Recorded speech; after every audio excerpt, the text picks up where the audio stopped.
Stand, hope you're all doing well. Got some exciting news for you tonight in relation to Jadon Sancho and a conversation I've had today from the same person I spoke to about Bruno Fernandes about a year ago. We'll also be talking about links into Upper Meccano. We'll also be talking about this new date that potentially the Premier League's going to be coming back. And as a little bit of fun like we had last night, we'll also be talking about a World Best 11. We did a Premier League 11 last night, so towards the end of the show, we're going to do a World 11 on the best players in the world at the moment. Be interested to see if we can get any United players in there. But I've just spent 2 minutes talking to myself, by the way. I thought I was actually live when I wasn't, but less of that, the better. Let me talk to you about Jadon Sancho. The title is Manchester United go all in for Jadon Sancho. Now, let me give you some context to this story straight away, because you're going to get people saying, well, this person who told you this last year, this source, he was absolutely wrong. We didn't buy any of those players. You'd be right. What happened a year ago is I said on a show, I've spoken to somebody who I trust,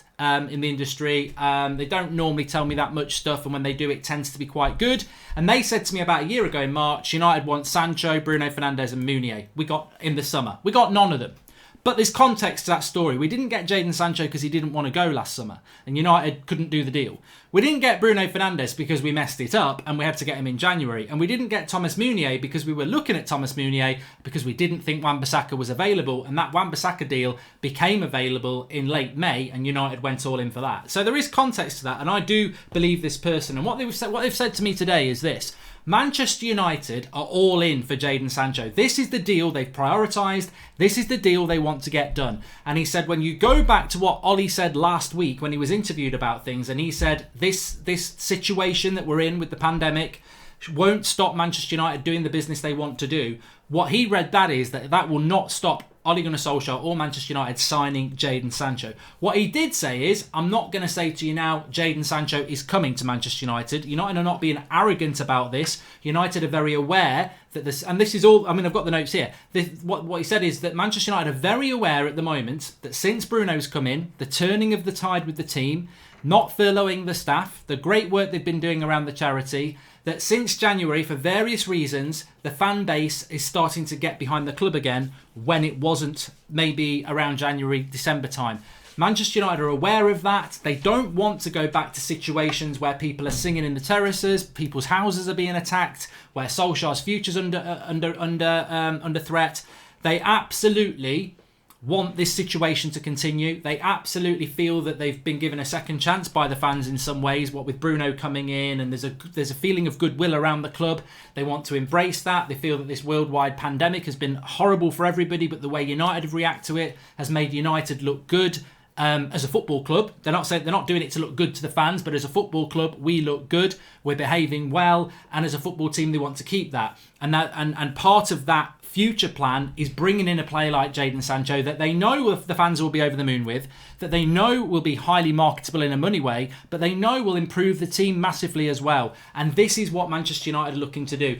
And that is a big part of it. They also do not want to be in a situation that happened with Erling Haaland, where they thought they were going to get that player and it didn't happen. They don't want that to happen again. It's made them even more determined, even more. With the Bruno thing, it was them and Sporting Lisbon and Bruno. I mean, you could say, well, you got your fingers burnt with Haaland and then you got Bruno. That was a good result, which it was. But Bruno was about United, Sporting Lisbon and Bruno. That was what that was about. There was never any other club in this. Sancho is like Haaland because Sancho is a young player that a lot of players want, and United are determined that they get this deal over the line. They're respectful as well. I mean, this is what I was told. Manchester United are very respectful of what Dortmund want, of what Sancho wants. But what they want to do is make it 100% clear that this is the player they want. They'll do whatever it takes to get him, and they're not going to be backing down based on price or demands or anything like that. I mean, obviously within reason, but they want to be at the front of the queue. They are at the front of the queue, and that's where they are going to remain. But what he did say to me is, I'm not going to say to you that Sancho's definitely going to come, but what I will say to you is Manchester United are all in. They're front of the queue, and they've made it abundantly clear to Dortmund and Sancho that that's where they're positioning themselves. They want this deal. They want Jadon Sancho, and they feel that they can get it done, which I think, when you look at over the last few weeks, that's probably what a lot of people have been saying. But for me to hear that from this person fills me with, I was 70% sure last week, I'm probably 80% sure now. But what he did say is, the problem is, what if Solskjaer doesn't get Champions League football? Not in the context of Sancho. A lot of people would say, well, if United don't get Champions League football, Sancho won't come. There is a feeling that even if United don't get Champions League football, he could still come. That's not been interpreted or fed by Sancho or his people at all, because conversations have been going on. He hasn't fed that out at all. He could still come to United if we don't get Champions League. The thing my man said to me was that the concern, what might be more of a concern is, if United don't get Champions League football, does Solskjaer stay in a job? Because then that disrupts the thing that Sancho could be coming towards. Or does it? He said, if you don't get Champions League football and Pochettino comes in, would Sancho still fancy it? Who knows? If you don't get Champions League football and Solskjaer stays, he may still be looking at the same project that he's looking at now. So that could be a factor. And what he also did say, to be fair, he said, and of course, if you don't get Champions League football, it does strengthen the hands of the people who've got it, whether it's the Liverpools, the Chelseas, the Real Madrids, or whoever. But he said, this is the situation. United want this deal. This is what Solskjaer is hinting at. This is what Manchester United want. The other thing he said is, obviously, Manchester United are totally aware of the moral situation, and that has to be monitored as well. He said it'd be foolish for any football club, especially a club that's looking to spend maybe £100 million on Jadon Sancho. There is a moral issue. And Manchester United have handled this situation very, very well over the last few weeks. What they would be looking to gauge is, yeah, they can do this deal for Jadon Sancho, but is spending £100 million on Jadon Sancho going to be received well by the fan base and the footballing world? And Man United are aware of that, and they've got their finger on the pulse about that, because morally you've got to be very careful about what you do. The feeling is that probably won't be a major issue, that when we start to come out of this is when football will come back. And also, let's not forget, when football comes back, if it's June, July or August, the transfer window won't be till after that. So there's a long period of time. I mean, we're going to have weeks and weeks of football before Sancho even signs for anybody, by which time I think any moral question about money being spent will probably be diluted by the fact that we've had football back for a long time. But it's significant news. It's news from somebody that has given me a couple of things over the years, and I mean there's other people who have as well. But I do think that this sort of solidifies a lot of what people feel. But the thing I take from this, because it's not saying Sancho's going to sign for United, that's not what it is. What it is saying is that Manchester United are all in on this deal. This is the deal Manchester United wants, and Manchester United have pushed to the front of the queue and said, look, when Dortmund are ready, when Sancho is ready, here we are. This is what we are offering you. This is what we want, and we aren't going anywhere. And they're going to fight tooth and nail to get this deal done, which as United fans I think is exactly what we want to hear. I do not think it will be Champions League or Europa League next season, because I think it will be travel ban until next summer, says per Eric Klassen. And that's a very interesting point. That's a very interesting point in the context of the season ahead. And especially, and I didn't even think to ask that. I grew up I remember football in the late 80s, and we weren't in Europe. United didn't get into Europe.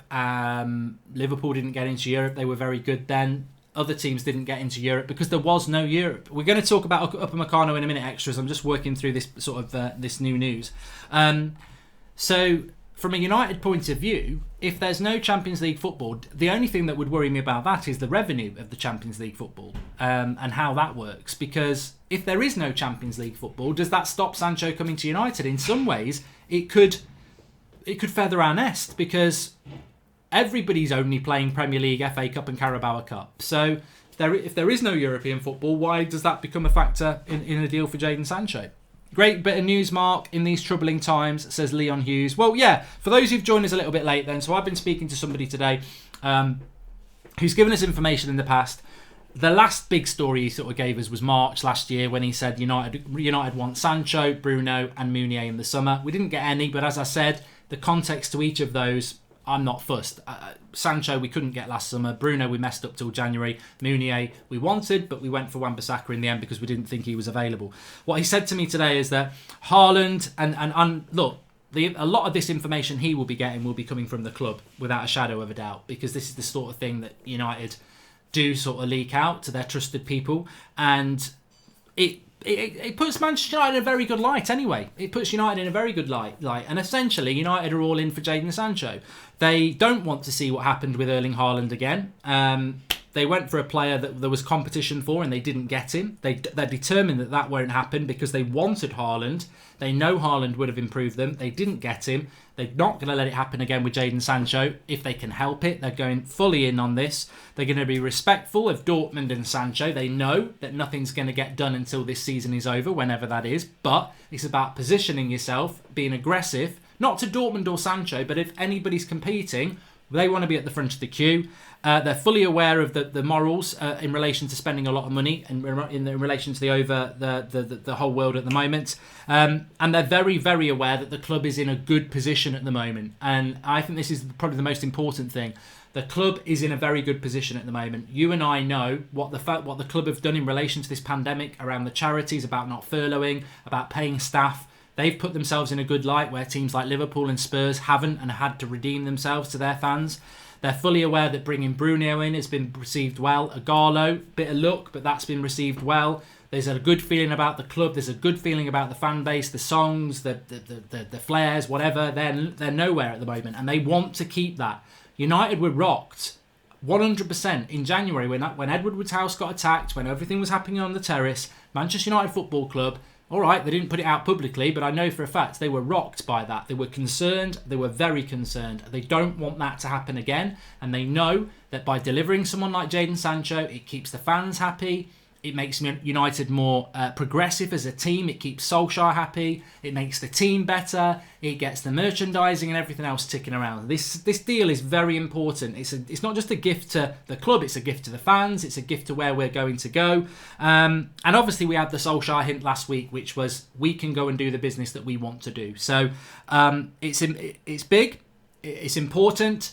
And for me, I just feel a sense of what's the word? I do feel a sense of pride in Manchester United at the moment for the first time in a long time, and I know the haters are not going to like that because they're going to go Glazers out. I'm not changing my opinion of that, but the Glazers aren't going anywhere at the moment, are they? And when they're not going anywhere, you always hope that things might change. And I'm not saying things are going to change, but there is some positivity around Manchester United, and it's good to know. And I think the club are working hard on this relations. It's good to know that the club are determined to make United fans happy, because if a happy fan base means, well, ultimately, bluntly, it means more money for the club, but it means a happier club.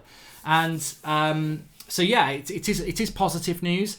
That, I mean, look, the news is United are all in for Jadon Sancho. It doesn't mean they're getting him, and we all must be very, very respectful of that. And that's something that United are clear about as well. Well, according to this person, they are, that they know that Sancho's opinion could change, Dortmund's opinion could change. It's about being respectful to them. Nothing's going to get finalised until the later part of the summer when the domestic seasons are over. But it's a good place for United to be, and that's where they're going to put themselves. Jadon Sancho all day, make a fan song for Sanchi, says Jenks1102. And Josh Bowater says, Mark, you were loving seeing Rick and Saeed arguing last night, weren't you? We all saw you. I thought they were very good last night, Josh Bowater. I thought they were very, very good. Mark, Sancho is going to be the English Neymar, says Casanova. And Michael James first. We need to beat the smaller teams, says Alex R7. And yes, and to be fair, we have also done it well recently in the crisis, not like Spurs and Liverpool, says Christina, which is exactly what I was saying. Spot on. I think there's a good feeling around United at the moment, and have no doubts about this. Manchester United Football Club are very determined to keep that. I think they've seen over the last 3 or 4 months the things they need to do to keep us happy, the fan base, and they're determined to keep doing it. And look, you know what? I didn't agree with the flares. I thought the singing in the ground, some of them was a bit too far, but it did show an unhappiness in the fan base. It was worth it. Not the flares, not the illegal stuff, but the disenchantment that the fans showed has made a change at the club, and that will lead us on, I hope. Would you take a Agarlo for Sanchez if everyone involved are in agreement, or go for Werner and keep Sanchez? Would you take a Agarlo for Sanchez? I would do, Surendra Sridhar, I would do, but I don't see that happening. I don't see that happening. Somebody just said there, yeah, but your source is a load of bollocks and lives in your head, Mark, and he was wrong last year. Well, does he live in my head, or is he real and got it wrong? The reality is he is real. The reality is he got it wrong. But as I said, you can believe what you want to believe. We got Alexis Sanchez to United a week before anybody else did. And I told you where that came from. This is something different, this person. I have got somebody at United who tells me stuff. This is not where it's coming from. They've told me about Pogba and stuff. This is from somebody else who is, for me, tier 1. And they definitely, have good relationships with United, but they're not a United employee. And they did tell me a year ago, or just beyond a year, that United... This is the reason, we couldn't get Sancho last year. We were in for him, we couldn't get him. Meunier, we were in for him, but Wan-Bissaka became available at the last minute, and we got Wan-Bissaka, which was the right deal to do. Bruno Fernandes, that was the one I sunk with the ship. That all last summer, would you do this? Would you do it full stop? Whether you run a big United fan channel or not, would you spend all last summer saying we're definitely signing Bruno Fernandes if you were just making it up? Because we didn't sign him. So I was adamant we were going to sign Bruno Fernandes because of this person I've been talking to today. And I sunk with that shit, but I still said, I don't know what's gone wrong, but I know United wanted him. And everyone was like, you were talking out your arse, your source is a load of rubbish, you're an idiot, you've sunk with your ship, take the L, we were never in for Bruno. And then 6 months later, we signed Bruno.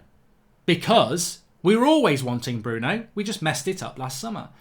We decided not to do it last summer at the last minute for some reason. And then we resurrected it. So I do take this person's opinion with a large portion of respect. Look, to me, what he said to me today is that United are all in for this player, and he's listed the reasons why. And as I've said, they don't want another Haaland situation where they compete and lose.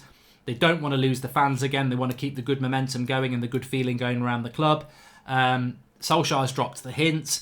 They've got the money for the players that they want. This is about building for the future, and they're going to be pushing their way to the front of the queue, and they're going to wait at the front of that queue for as long as it takes. They've made it very clear to Sancho that they want him. They've made it very clear to Sancho that position is his. The number 7 shirt, who knows about that, but the right wing position's his from day one. They want him to be a massive part of the club. That's where they're at. What Sancho decides, look, even my man, even even you can say, look, Sancho might not definitely come, but all United can do is everything in their power, and that's what they're going to do. And then we'll see where we go from there, which is absolutely spot on. We are going to do a World 11 in a moment, not in a few minutes' time, which we did last night with Ricky and Said, which was a current Premier League 11. We had a lot of fun with that. So we're going to go through that collectively as a live comment section in a few minutes' time. But I'm not talking, it's not Ed Woodward telling me this. I've never spoken to Ed Woodward in my life. But we are going to, there's a couple of topical things I do need to talk about as well. So let's talk Upamecano now. Now, Arsenal fans, I don't know whether we've got Zane in the house. Arsenal fans might want to avert their ears here because it's going to be news that you're not that interested in. But Upamecano, the RB Leipzig centre-back of French origin, early 20s, has been linked to Manchester United and Manchester City this afternoon. Now, anybody who watched my FIFA career mode this afternoon, don't even talk to me about it. I'm gutted. But I do have Upamecano in my team. Now, I don't think for 1 minute Ole Gunnar Solskjaer's watching my FIFA career. He might be. But I don't think he's watching it and thinking I'm going to go for the players that he's gone for. United are not in for Upamecano, and I'm going to say that, and I've not been told this. I'm not putting it on the person who's told me the Sancho stuff. This is my opinion. United will not sign Upamecano. This is me. This is just my opinion. It's not coming from anywhere other than me. United will not sign Upamecano. United will not even sign a centre-back this summer. I would love United to sign Upamecano. I think he's got the potential to be better than a Koulibaly, and he's 5 or 6 years younger.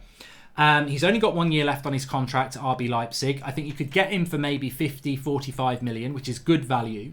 But I do not think United are going for him. I think Sky Sports saying it to me, I mean, I don't know what you think, but I think in relation to Sky Sports at the moment, they're a little bit in the middle ground because they said similar things in January about, they said about Chelsea and United in January, Babakari Samari is going to leave Lille at the end of the season, at the end of January, and he didn't. So Sky Sports aren't always right, and I agree that there is, at the moment, there's a lot of stories floating around, but United will not sign a centre-back this summer. I'm sorry, I just do not see it. The priority, as we've said, is Jadon Sancho. I would be happy if we came out with the summer of just Sancho. I think, it'd be nice to get more, but I'd be happy with just Sancho. And United's priority is that. Beyond that, I think they'd like a midfielder and maybe a striker. But the centre-back is probably their fourth option. Maybe third, but I think it's fourth. And this is just observations from me. I think the right wing, Sancho's the priority, as we know. Maybe a Grealish after that. Maybe a striker if we don't get a Gallo. So then it would be a centre-back. So a centre-back's a third or fourth priority. I don't see us doing that much business this summer because, hello, look at the big worldwide world we live in. I just don't think it. I think United will do Sancho. Especially as well, what people need to remember is this season could end and the next season could start within 6 weeks. It'd be a short gap. And that transfer window then becomes a short transfer window. And Jadon Sancho is a very big deal. And let's not forget, Pogba still needs to be resolved. So I don't think United will have a lot of time to do deals. And I think one thing United are aware of is that if you sign Jadon Sancho, you can pretty much walk away from the transfer window with high fives and walk out like a boss. So I don't think United will do any other business other than Jadon Sancho anyway. Potentially we'll do a midfielder depending on what happens with Pogba. But we won't be signing a centre-back. Manchester City need a centre-back. Do I want Upamecano? Hell yes. Yes, I do. I would love to bring Upamecano to United. I think Upamecano's got what maybe Twansibi can deliver, to be fair, and hopefully Twansibi can become that good. But he's doing it in the Bundesliga and he's doing it in the Champions League already. He's a very, very good centre-back. And unfortunately, I think he'll end up going to Man City for 50 million because they never spend more than hardly 60 million, do they? And I think he'll be a very good centre-back with Laporte. But he's not a priority for United at the moment. You've got Eric Bailly, you've got Harry Maguire, you've got Victor Lindelof, you've got Axel Twansebi, you've got maybe Smalling. I mean, who knows what's going to happen with him? It's not a priority for United. I'm not saying he's not better than a lot of what we've got, but we're not going to be looking at a player like that. So for me, absolutely would love to sign the player, but absolutely will say here and now that he won't be coming to United, and he could probably go to Man City. Will this lockdown impact our unbeaten run? Says Martin Almeida. You're confusing me there. I don't know. We're still unbeaten when we come back. It's just it will still be it's just you can't really say we've been unbeaten. Well, basically, you can't say we've been unbeaten for a period of time. You'll have to say we've been unbeaten for a period of games, because if you say we're unbeaten in the last 5 months, well, we haven't played for 2 or 3 months of those, have we? So please smash a like on the video, everybody, and subscribe if you are new. We've got nearly 5,000 watching, which is absolutely fantastic. We'll recap what we started off with in a few minutes' time, but I don't want to keep going over that because we've got a lot of things to get through. I think it was Mark Ogden today, who I think is ESPN. I saw an article from him talking about the EFL, which is the championship and leagues below, looking at June the 3rd. Now, I haven't gone deep into that, and maybe somebody in the live comments has. Upamecano's injury prone, says Bryos. I mean, I haven't looked at Upamecano in that much depth, to be honest. I haven't. That's one of the things I start looking at when he's when we're seriously going to buy a player. I'd look at their injury record. But I like the player, but I wouldn't buy him. If you could buy 5 players, who would you buy? Says Leon Lithuania. Off the top of my head, Sancho, Partey, Werner. I probably would buy Grealish, and then I would probably buy. Would I go for a centre back then, or would I go for another full back? I probably would. I don't know. I don't. I think 5's too many for what United need at the moment. I think 5 coming in now is too many. I think we need 3 now this summer, and maybe another couple in the summer. And that's something that nobody ever really talks about. I said at the end of last season when we lost to Cardiff, this whole team needs to be gone, and we need a whole new team. But that doesn't even happen on Football Manager. So you can't go too quick. It's about getting the right number of players in each transfer window. I thought last summer we should have got Bruno as well as Maguire, James and Wan-Bissaka. We got him in January. You don't always do business in January. This summer, 3 players again, and then next summer 3 players. I think you do your 7 or 8 or 9 signings over 3 summer windows, and I'm happy with that. I think 5 in one window would be too much. Apparently, Bruno was part of the summer budget, says Extras E. Yeah, well, we'll have to wait and see on that one. We will. Buy Carlson, says Zebrad bit of a FIFA career mode joke there.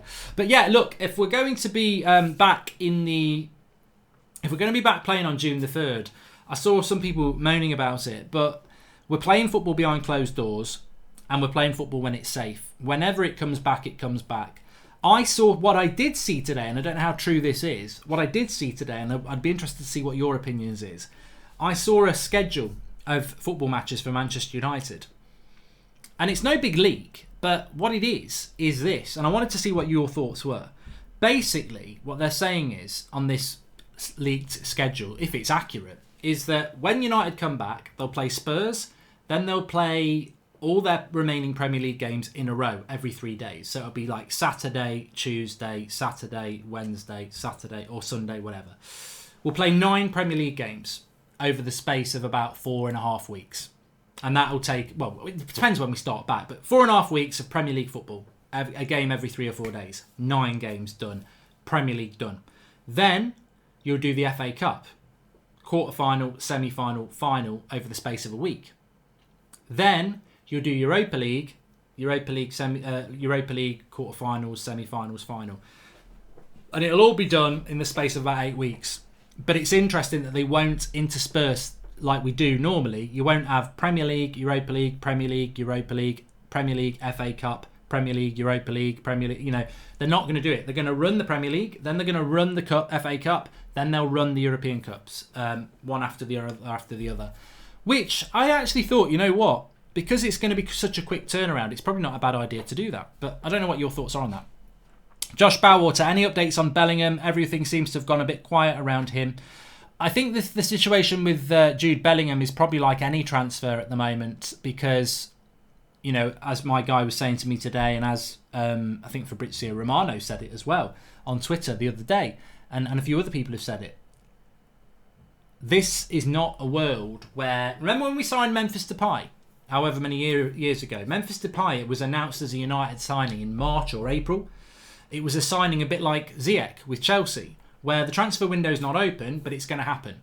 We're not operating in that world at the moment. There are deals that are very close, but there are deals that have had to... I mean, there was a story floating around today that Real Madrid had basically virtually done a deal for Mbappe, but that had to get stopped because of this virus pandemic and money and everything like that. So I don't think there's many deals at the moment that can be done in this world until we go back to football, and Sancho definitely falls into that category. And look, what I would say about Sancho is, and we must, and United, as per the information I got today, are very respectful of this as well. They're not saying they've got Sancho. That's not the message that's out there at all.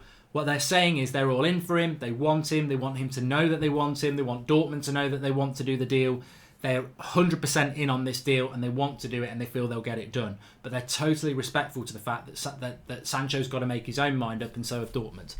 Thoughts on the Joe Rodon rumours? Young player and centre-back from Swansea will only cost 20 million. Would be a good deal in my opinion, says Preem Prodigy. I haven't even seen those rumours, so it would be wrong of me to talk about it, and I'm not a big follower of the Championship this season. Hi Mark, do you think we should bring in a Grealish even if Pogba decides to stay? Well, Aaron Rice, I would say yes. I would say yes, and I said this morning on the transfer show, because Pogba has recently played as a CDM anyway in the two, and if Bruno gets injured, who are you going to play as the number 10? Because Pogba hasn't been playing there, so Grealish would come in that position for me. So yeah, I would still do it. Bellingham's too risky, says Zebrad Vlogs. If we get him, loan him back to Birmingham. I would love Manchester United to get Jude Bellingham. I've heard nothing about Jude Bellingham. I actually know some Birmingham City people, and as I said to you, I mean, it's been a few weeks since I had my hair cut now, but the person who cuts my hair knows somebody very high up in Birmingham City, and they were basically saying that they expect Bellingham to stay in this country. But then a couple of weeks after that, Bild in Germany was saying that Dortmund had virtually got the deal done, and they were very early on the Haaland deal. So I don't know what's happening with Bellingham at the moment. I would like to think United would get that deal done. I would be very, very happy for Manchester United to load Bellingham back to Birmingham and know that we've got him. This is a 16-year-old who's not 17 for a few months, who's played over 30 games in the Championships in the midfield. He's got something special, and it's worth the outlay to develop that. I don't think he's ready to play in a Premier League side next season, but I would loan him back to Birmingham. I think that would work quite well. Paul Robinson says, we need first teamers. It's better than potential at the moment. If we loan him back, then yes. If we have to put him on the bench and not sign Partey, then no thanks. Thoughts? I mean, look, we're not... I don't want to douse water on the flames of any deal that I actually agree with. I wouldn't mind United signing up a Meccano, but we won't sign a centre-back in the summer. I would love Manchester United to sign Thomas Partey, but we won't sign Thomas Partey, and we won't sign Ndidi. And I'll tell you that now. And I would love us to sign those players. We're not linked to them. We're not after them. Unless it, deals are worked on for a long time. And we're not working on deals for Ndidi or Partey. It doesn't mean that things couldn't suddenly change, but I don't know what changes to make United go for Ndidi or Partey. We went for Bruno in January because Pogba and McTominay got injured. What would make us go for Ndidi or Partey when we're not in for them anyway? What's going to make that happen? Matic getting any older? Well, we already know that. McTominay's there. Fred. They're just not looking for that sort of player. I wish that we were, but they're not. Andreas Storvik says, I think it's good being honest about the Sancho deal. It kills a lot of these dumb transfer rumours, but what are the negative side effects of this? The negatives of any deal, and look, the negatives of this Sancho thing is if we don't get him. But Manchester United aren't stupid. We didn't get Bruno last summer and everyone was really pissed off and they rode that storm. We didn't get Ronaldinho years ago and we rode that storm. There's been plenty, Ozil, Sneijder, whoever you want to talk about. United, Hazard. I thought we were going to get Hazard and we didn't. We've missed out on deals that people knew United were in for. And I'm talking big players, the Ronaldinos, the Hazards. We've put ourselves out there on plenty of deals and not got them done. United know that they can't come out and say, we want Jadon Sancho publicly. They can't do that because it's disrespectful to Dortmund. It's disrespectful to Jadon Sancho. They're not going to do that.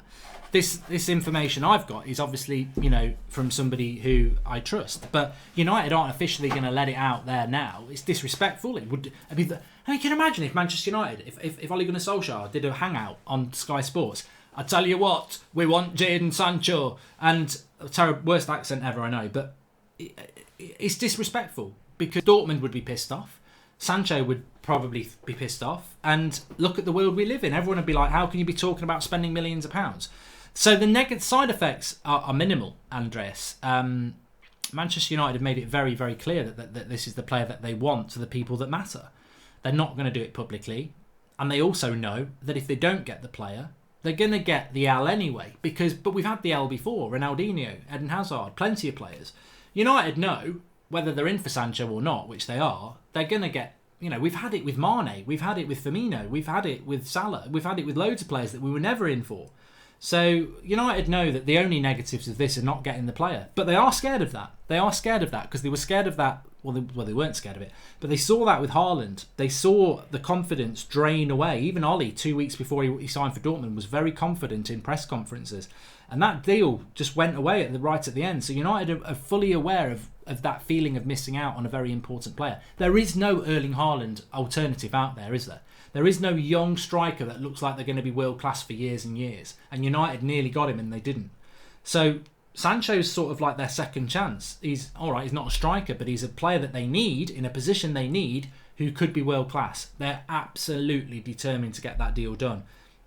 The only side effects are that if they don't get him, but that's the risk, isn't it? You've got to be in the fight. We need Sancho and we need a leader in the midfield, says Kelt Husland, who demands quality so can drive the team. We had players under Sir Alex as well, O'Shea, Fletcher, etc., but we still won titles. And I think you've touched on the most important thing there. United need to be... Sorry, Paul, for crushing your hopes. Look, Paul, you know as well as I do, and everybody, I would love us to sign Ndidi or Partey, but I think what I am going to be is realistic about this summer. I actually think CDM is more important than a right winger. And people will go, what are you on about? I don't actually, but I have. But it is important. And last summer I was asked what's the most important position, and I said CDM, and we didn't get it. And we're not getting one this summer. And I still think it's a very important position. The right wing is obviously the priority, really, but I still think CDM is very important. And United are not looking. Holding midfielder, central defensive midfielder, whatever you want to call it, that is the big position for me that I still think is really important. But United aren't looking for that. Even the midfielders that we are looking for, they're not that. The Grealish, the Maddison, whoever. We're not looking for that. I wish we were, but we're not. And I wish we were looking at Upamecano, but we're not. We're not looking for a centre-back. We're not looking for a CDM. As of now, we're not. It could change, but I don't think it'll be a right winger. I think it'll be Sancho, if we can get that deal done, which we desperately want to do. It'll be Sancho, Grealish, and I think that'll be it. And it might just be Sancho. I think we'll keep Igalo. I don't think we'll sign a striker. Aaron Wan-Bissaka should be in the EPL Team of the Year over Trent Alexander-Arnold, says Yazza Said. Well, we're going to do that in a minute. Left back is our weakness, says Isaiah. Well, I don't think it is. I'm very happy with Luke Shaw and I'm very happy with Brandon Williams. I'm very happy with both of those. I think you've got the perfect symmetry in relation to fullbacks. I mean, look at Liverpool and look at their left back and right back. Yeah, they might have the two best left backs and two best fullbacks in the world at the moment, but what's their backup? Young players. We've got Luke Shaw. I just would say this on Luke Shaw, and I tweeted this today. Luke Shaw won the Sir Matt Busby Player of the Year award, voted for by you last season. To this time last year, Luke Shaw was named your Player of the Year at the official Manchester United Awards. A year later, Luke Shaw, when our chart show finished, had just been at the top for 2 weeks in a row. Luke Shaw's had a very good season since January, since his injury. Last year as Player of the Year, Fans Player of the Year. I don't get why people have a problem with Luke Shaw. He's proven that he's very, very good. And then you've got Brandon Williams, who I don't even call a youth prospect. I think he's a player that's an understudy to Shaw, but can play, and has proven he can play. So I think on the left back position, we're fine. What happens if Wan-Bissaka gets injured? Is Dalot up to the task? Is Fosu Mensah up to the task? I think Wan-Bissaka's our best fullback, but beyond him, if he gets injured or tired, what have we got? What have we got? George says, I never voted for Luke Shaw. I never thought that you would. And Smutty said, who voted for him? Give me the names. And there's no way that Carrick's better than Keane, says Andrew. Oh, I do agree with you on that one. I think Saeed had a bit of a bad one on that one, didn't he? But such is life with that. Shaw needs to stay fit, says Michael Jones. And I think that Luke Shaw over the last couple of years has stayed very fit. I think he's been really good.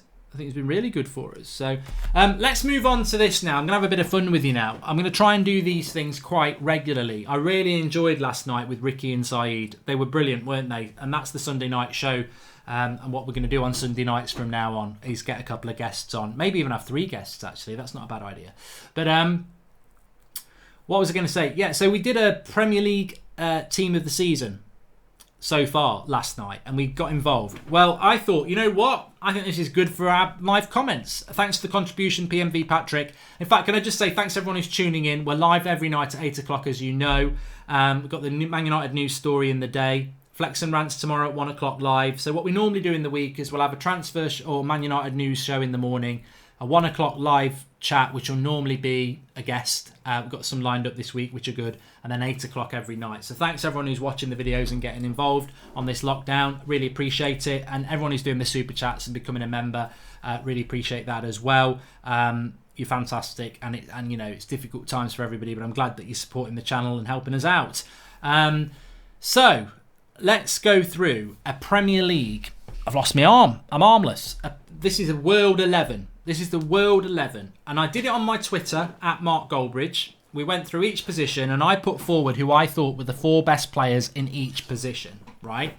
So this is going to be a World 11 as voted for by my followers, and the live chat's going to get in as well. So, who would you have in a World 11 as your goalkeeper? I've just got to get Twitter up. CDM and right midfield both are equally important for me, says the husband. I agree with you. I do agree with you on that. But United's priority is definitely the right wing at the moment. So, goalkeepers. Let me just get what people voted for. On at Mark Goldbridge, we had 14,000 votes on this.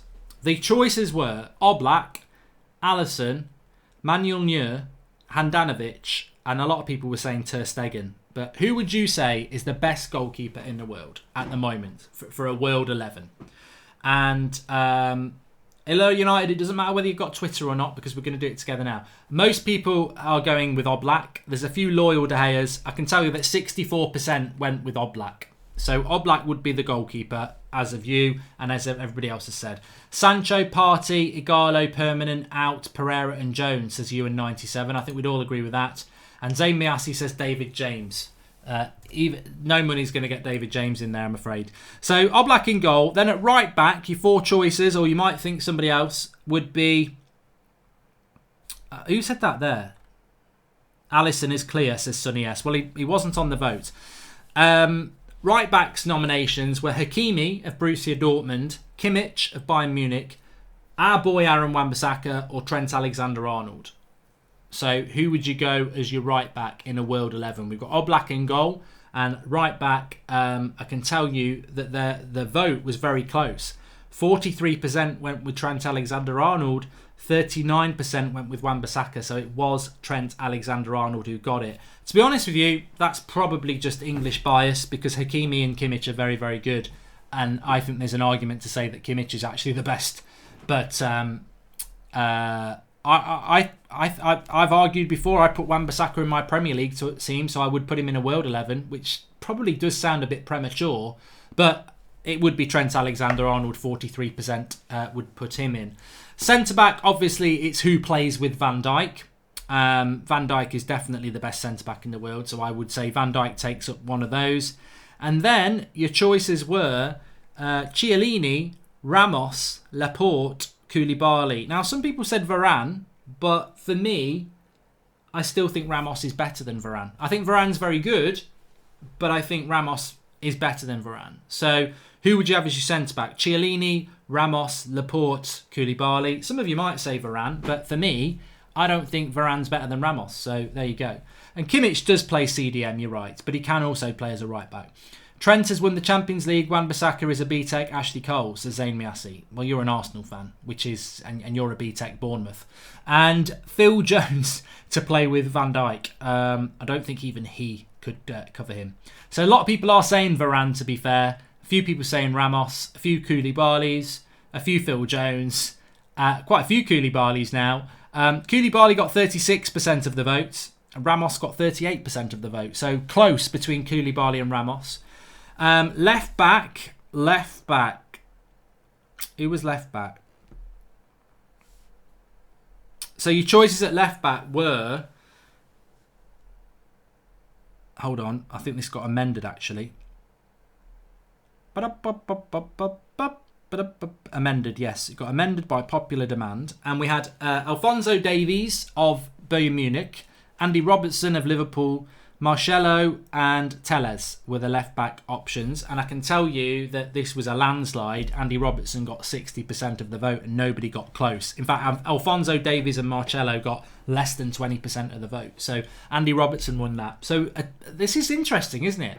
In a World 11 right now, as voted for by a lot of you and the people who voted on Twitter, Oblak in goal, Trent Alexander right back, Ramos and Van Dijk centre-backs, and Andy Robertson at left-back. So 3 positions out of 5 Liverpool players. Moving on to the holding midfielder role, we've got 4 options for you here. I know he plays more box-to-box, but I think he'd be a very good holding midfielder. I think that's why people put him in there. De Jong of Barcelona, Rodri of Man City, Casemiro of Real Madrid, or Jordan Henderson. I can tell you that people went 36% with Casemiro and 33% with De Jong. A few people did sort of say Ndidi, but I think in a World 11, Ndidi plays for Leicester City. He needs to go to a bigger club. If you're watching Ndidi, I think he needs to go to a bigger club. And Rahil Utter is saying Ndidi there. I don't think Kante gets in because he doesn't really play as a holding midfielder anymore. He does get in, but not in there. And a lot of people saying De Jong. Quite a few people saying Kante, to be honest. Matic, Ricky, yep, he's in the house. But a lot of people are saying De Jong. I would have gone with De Jong. I think De Jong as a holding midfielder, I know Busquets still plays a lot for Barca, but I think De Jong as a holding midfielder would be fantastic in that position. But I can tell you, Casemiro won it. So Casemiro gets the holding position in a World 11. I wouldn't have gone with that. I would have gone with De Jong. In the box-to-box, so we're sort of playing a 4-3-3 by the looks of it. In the box-to-box midfielder role, you could go for Modric, you could go for Kante, you could go for Pogba, or you could go for De Bruyne. We're talking a World 11 here, and I know people are saying, wow, Pogba's hardly played this season, but I think some people get stuck on form in relation to ability. If you're picking a World 11, it doesn't have to be who's played all season. It's who the best players in the world are. So the choices in the box-to-box midfield position were Modric, Kante, Pogba, De Bruyne. Casemiro holding the midfield. Who plays next to him as the box-to-box? Is it Modric, Kante, Pogba or De Bruyne? And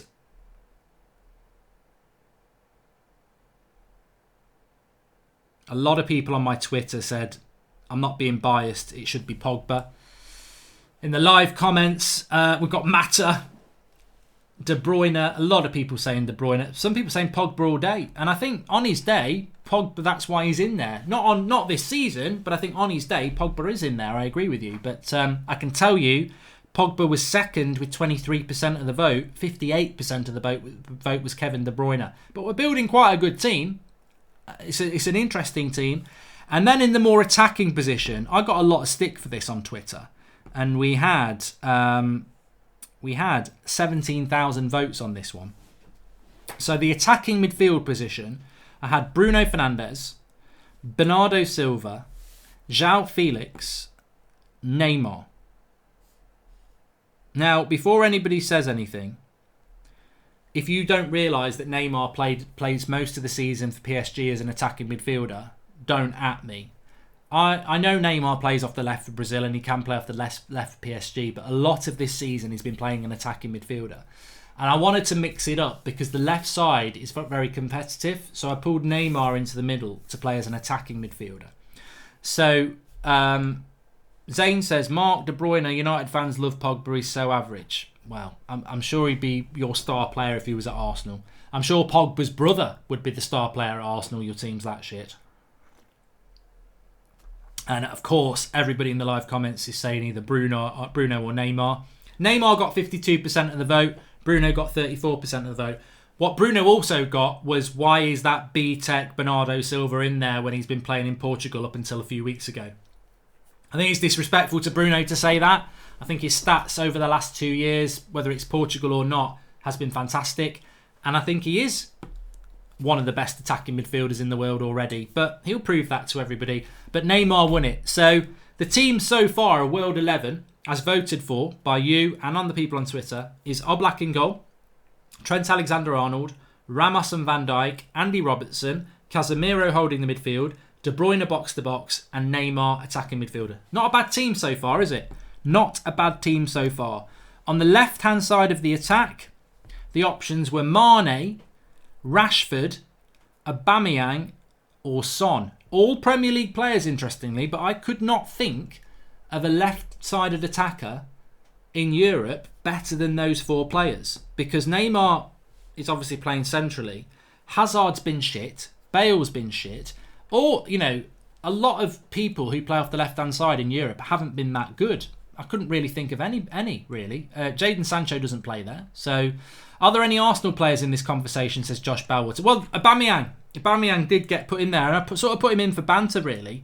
But the left attacking options were Mane, Rashford, Aubameyang and Son. And Rashford totally deserves his spot, because for 2 or 3 months this season, he was one of the best players in the world on the left-hand side. So he deserved his place. Mane obviously deserves his place. Aubameyang and Son, I just couldn't think. Worldwide, can you think of any better left wingers than those four, or left attackers than those four? Because Neymar, as I said, is playing in the middle. So Mbappe predominantly plays down the middle, by the way, as a striker for PSG. Ronaldo plays predominantly down the middle as a striker.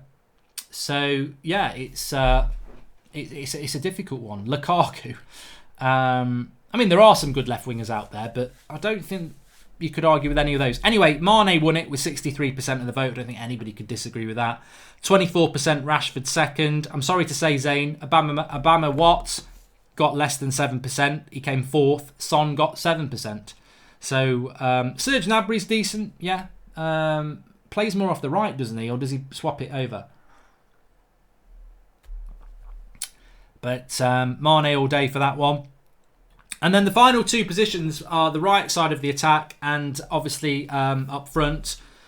Well, I put it down to two options here. On the right side, you can go for Messi or Salah. And I think we all know who's going to win that. So Messi or Salah off the right-hand side. I didn't even put this on Twitter because it's just so bloody obvious. Hazard's been shit this season, Vincent. You can't put. I wouldn't put Hazard in there over Mane anyway.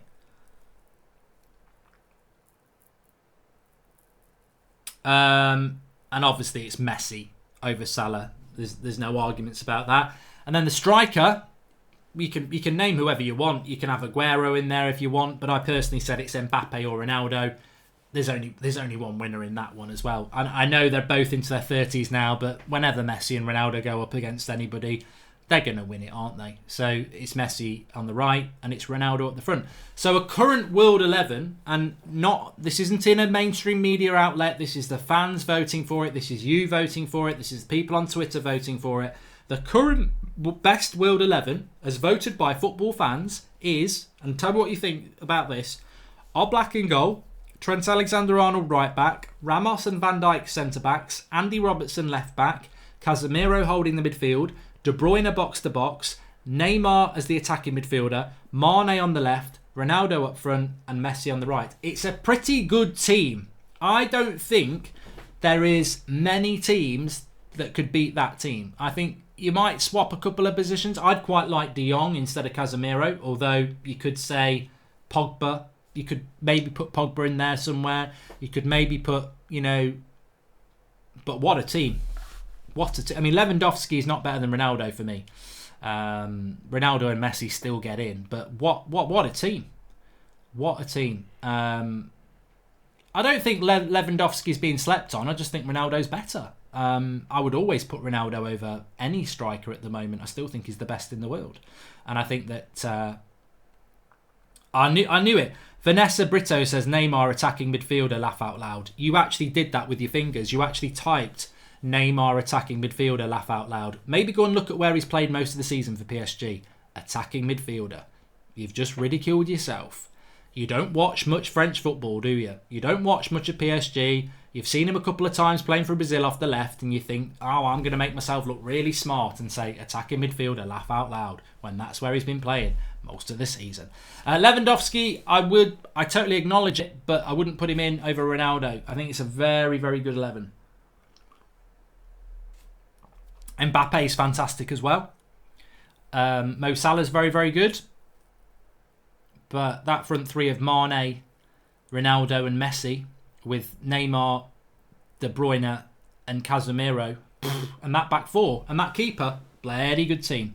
Very, very good team. But a lot of people are talking about other players, like Verratti and everybody else. Sane, if he'd stayed fit, would be a very good left winger, I agree. But Alexis Sanchez should have made the team the beast. If it was the world's best paid 11, Sanchez is their captain in it. Sat on his arse earning his money as per usual. Who would you have as the manager? Now that I will leave to the live comments. I never put that out as a tweet, but I think that's a very good point. I'd say the four candidates as manager would be Pep, Klopp,